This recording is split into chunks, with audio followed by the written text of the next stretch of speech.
Robert Abela reġa' għamilha għal darb'oħra minn kemm ilu laħa post Joseph Muscat injora totalment il-proċess demokratiku.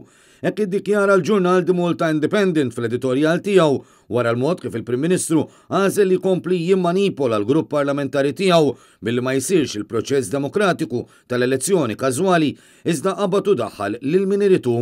It-tnejn li għadda Abela mill din il-mossa għal 5 darba minn kemm ilu jmexxi lil-Labor bl-għażla ta' Andy Ellul wara riżenjat ta' Silvio Grixti. Qablu Abela diġà daħħal lil Miriam Dalli, Clyde Caruana, Jonathan Attard u Oliver Scicluna, bit-tnejn minnhom saħansitra jitfaħħom fil-kabinett. Ironikament, minkejja li l-Partit Laburista kien tela fil-gvern blajta li kellu jkun l-aktar gvern femminista fl-istorja, mill-5 persuni mażulin direttament minn Abela fl-aħħar sentejn kien hemm biss mara waħda, bl-4 l-oħra ikunu rġiel. Il-ġurnal jgħid li jidher ovvju li l-fatt li ħadd mill-kandidati tat-tielet distrett ma tefa' ismu għall-elezzjoni każwali seħħ wara manuvri interni li kellhom il-barka ta' Abela nnifsu. U dan l-istil repetut ma hu xejn ħlif sinjal ta' awtokrazija jew fi kliem sempliċi dittatorjat jew tirannija. Fil-waqt li fakkar fil-manuvrar biex dan il-proċess issa sar għal 5 darbiet, il-ġurnal fakkar fl-aktar manuvra klassika jew kif isejjaħlu farsa meta ntażel Oliver Scicluna. Dan kif ma' riżenja ta' Edward Scicluna biex dan isir gvernatur tal-Bank Ċentrali.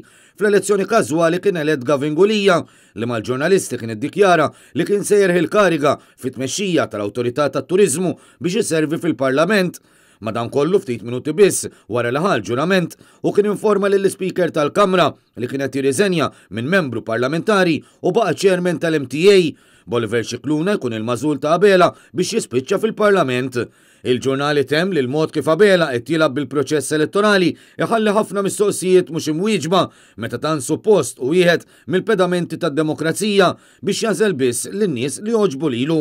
Sa dan it-tant l-istess tema kienet is-suġġett tal-editorjal tat-Times of Malta li qal li l-proċess għandu jkun evitat għax ir-rappreżentanti tal-poplu għandhom ikunu mażulin direttament mill-poplu.